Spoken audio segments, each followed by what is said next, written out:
focus on you. You know, often in life, we compare ourselves to each other.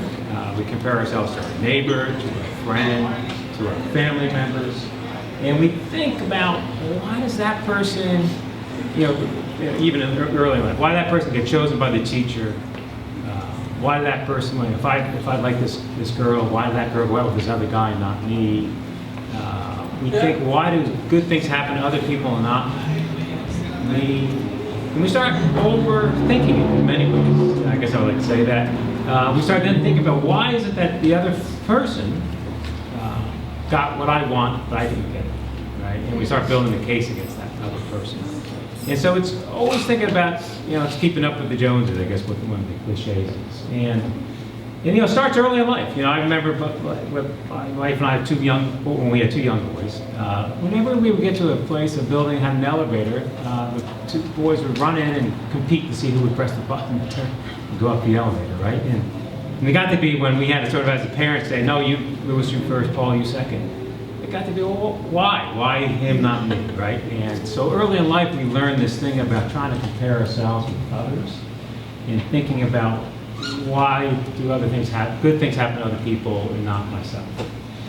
And really, I guess what I want to say is why I want to talk about this as a subject for us is that, you know, as you all are trainees and you come through that door, you say you want to be a part of Homeboy Industries, and by saying that, you say you want to be better, you want to get out of the gang life, you want to leave crime behind.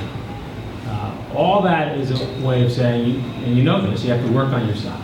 And what we do here at Homeboy Industries is help folks transform their lives from the forgotten and demonized to working on yourself, to then becoming successful members of our society.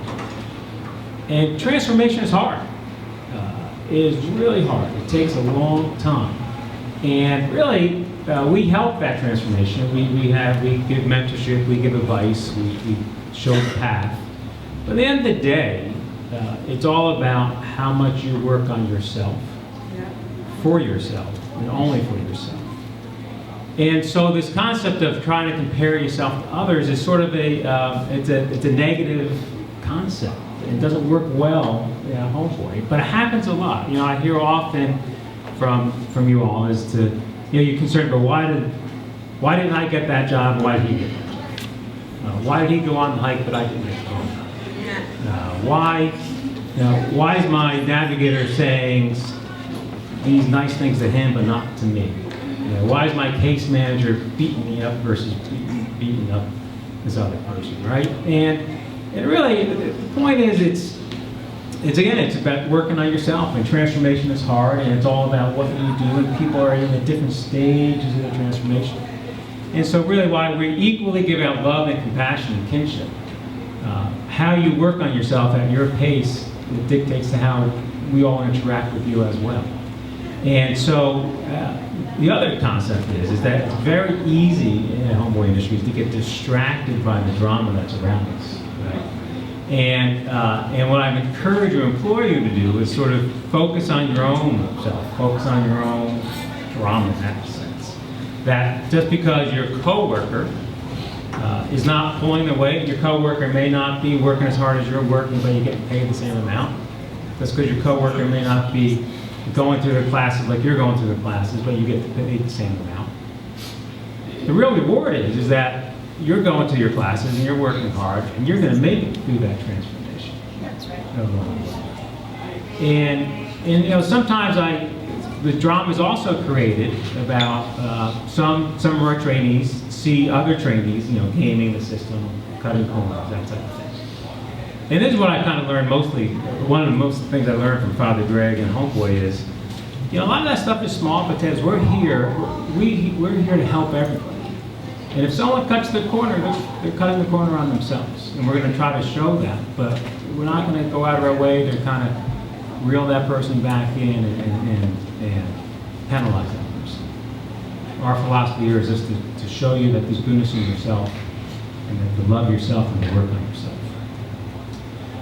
So on this day where I'm wearing my Salvation Army tie, I'm going to a Salvation Army meeting, I had to look up a Salvation Army quote. And one of the mottos of Salvation Army is, you know, hand to man, heart to God. And That's a terrific quote, motto. William Booth started Salvation Army over 150 years ago in London, walking the streets, saw the desperate and the poor, no one was feeding them, they were in despair, and he started this terrific organization. And one of his quotes I thought was pretty apropos to this whole concept of working on yourself. Work as if everything depended upon work, and pray as if everything depended upon prayer. I thought that's really good. Work as if everything depended upon work, and pray as if everything depended upon prayer. And so what I encourage you to do is focus on yourself, peep to yourself, work hard on yourself, work hard each day, and just take each day at a time. Go home each day tired from the work you did and feel proud of what you accomplished for yourself. Right? Revel in the aches and pains of standing on your feet all day doing work. Revel in the fact that you went to class, even though some other people didn't go to class, but you did. Revel in the fact that you saw your therapist and you listened, and you heard someone else go to therapist and they just sort of were bad talking along the way. So my point is, work hard, work as if everything else depended upon it for yourself.